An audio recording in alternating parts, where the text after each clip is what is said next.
So hello my champs, in this video I am going to discuss the question number 11 part first of exercise 11.2 chapter 11.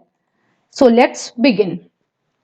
So हमने इस question में क्या देखना है कि हम कैसे इस क्वेश्चन को इजीली फैक्टराइज कर सकते हैं। अगर आप इस क्वेश्चन को देखें सबसे पहले तो अगर आप इसे देख रहे हैं तो यहाँ पे मुझे x-1 दिख रहा है, यहाँ पे भी मुझे x-1 कॉमन दिख रहा है और इसके आगे मुझे कहीं पे भी x-1 तो कॉमन नहीं दिख रहा। पर अगर आप इसे गौर से देखें ax-a, अगर हम इन दोनों टर्म्स को देखें तो अगर मैं यहां से a कॉमन ले लूं तो शायद मुझे x-1 मिल जाए। अब हम x-1 कॉमन क्यों देख रहे हैं? क्योंकि हमें यहाँ पे भी x-1 मिल रहा है, यहाँ भी x-1 मिल रहा है। सो अगर हम इसमें से भी x-1 कॉमन ले लेंगे तो हम ओवरऑल तीनों टर्म्स में से x-1 कॉमन ले सकते हैं। और फैक्टराइजेशन में हमें यही तो करना होता है कि किसी भी टर्म को प्रोडक्ट के फॉर्म में लिखना है।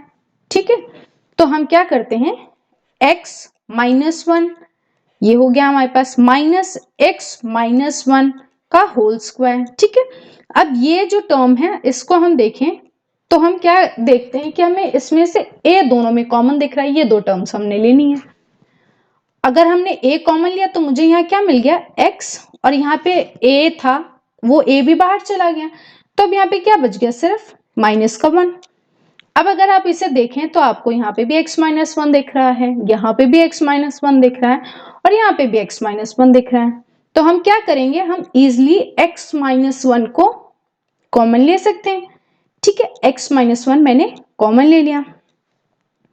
अब यहाँ पे ध्यान से देखिए, यहाँ पे से अगर मैंने पूरा x-1 कॉमन ले लिया तो मेरे पास क्या बचेगा, यहाँ 1 बचेगा। क्योंकि हमें पता है कि हम किसी भी नंबर को अगर लिखें, मान लीजिए मैंने लिख लिया 25, ठीक है, तो 25 इंटू 1 भी तो लिखूंगी तो भी मेरे पास 25 ही तो आएगा। तो मतलब कोई भी नंबर इटसेल्फ 1 से तो मल्टीप्लाई हो ही रहा होता है। ठीक है, तो हम अगर कुछ भी कॉमन ले लेते हैं पूरा टर्म भी, तो इट मीन्स 1 तो स्टिल हमारे पास बचेगा ना, तो इसलिए हम यहाँ क्या लिखेंगे, 1 लिखेंगे। ठीक है, ये हमारे पास क्या होता है, x-1 इंटू 1 ही तो होता है। तो हम क्या करते हैं, इससे x-1 कॉमन ले लेते हैं, और जैसे हम कॉमन लेते हैं तो हमारे पास सिर्फ यहाँ पे अगर कोई और कांस्टेंट टर्म नहीं है तो हम 1 लिख सकते हैं। ठीक है, अब मैंने यहाँ पे 1 लिख लिया। अब क्या करेंगे, यहाँ पे साइन कौन सा है मेरे पास, माइनस का है। अब देखिए इसमें से भी x-1 तो कॉमन चला गया और हमें गिवन क्या है, x-1 का होल स्क्वायर, मतलब x-1 क्या है मेरे पास, दो बार है ऐसे, x-1 और x-1। ठीक है, इसमें से ये टर्म तो बाहर चला गया, मतलब मेरे पास x-1 स्टिल एक बचा हुआ है।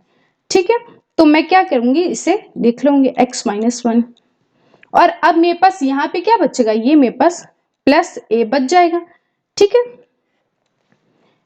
अब आगे देखते हैं, x-1 हो गया ये। अब देखिए जो माइनस का टर्म है ये पूरे इस ब्रैकेट से मल्टीप्लाई हो रहा है, मतलब जो भी साइन होगा वो रिवर्स हो जाएगा।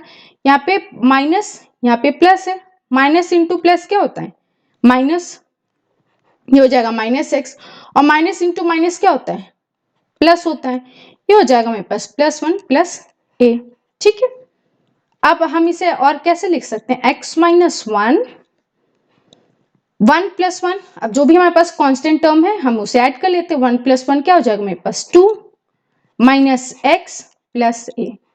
ठीक है, तो इस टाइप से हम इसे बहुत जल्दी इजिली सॉल्व कर सकते हैं। इसमें सिर्फ ध्यान देने वाली बात क्या थी कि हमें 1 भी यहाँ पे लिखना है, क्योंकि कोई भी नंबर इटसेल्फ 1 से तो मल्टीप्लाई होता ही है। ठीक है, चलिए अब इसका लास्ट पार्ट भी देख लेते हैं कैसे करेंगे।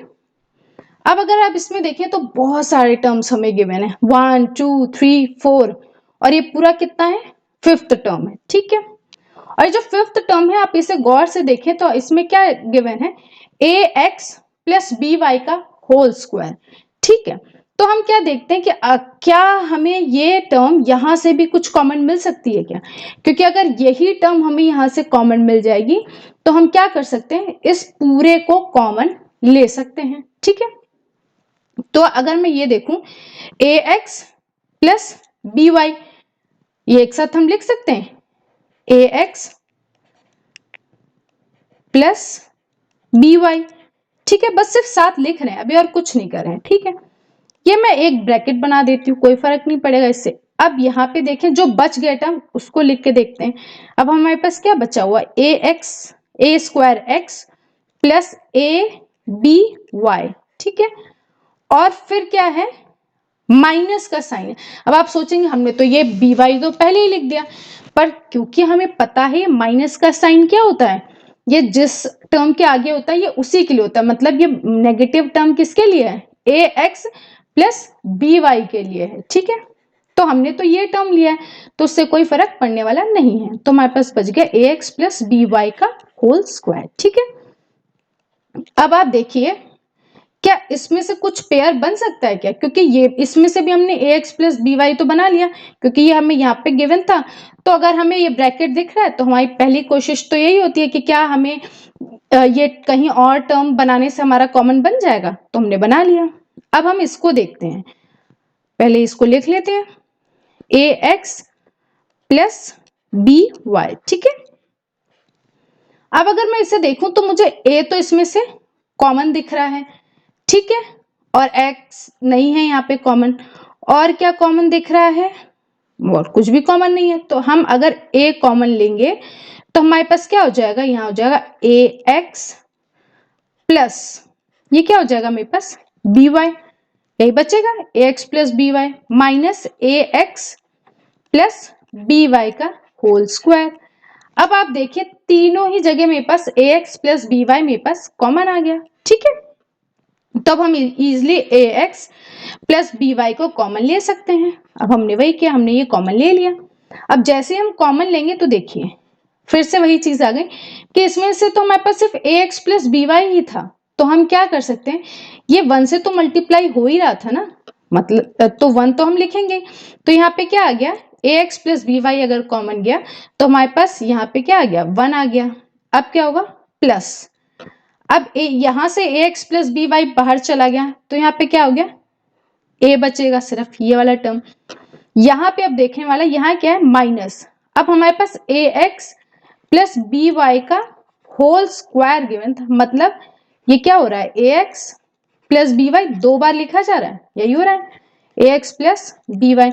तो अगर मेरा एक बाहर चला गया तो मेरे पास अभी भी एक ए एक्स प्लस बी वाई तो गिवन है ना, बचा हुआ है, तो हम इसे लिख लेंगे। ठीक है,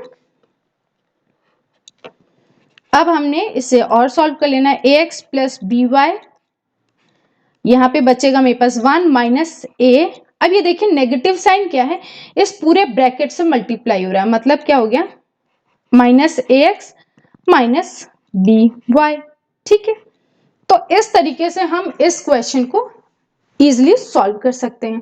आई होप आप सबको इस क्वेश्चन के सॉल्यूशन अच्छे से पसंद आए होंगे और समझ भी आए होंगे। अगर स्टिल आपको कोई डाउट है तो आप मेरे कमेंट सेक्शन पे क्वेरी कर सकते हैं, मैं पूरी कोशिश करूंगी कि मैं आंसर करूं। इसके अलावा आप मुझे इंस्टा पे, फेसबुक पे हर जगह फॉलो कर सकते हैं अपडेट्स के लिए, और कोई भी क्वेश्चन हो तो आप मुझसे डीएम करके पूछ सकते हैं। ठीक है, आई होप आपको ये वीडियो पसंद आया होगा, और आगे के भी मैं एक्सरसाइज जल्दी से जल्दी कोशिश करूंगी कि आपको प्रोवाइड करा सकूं। Thank you.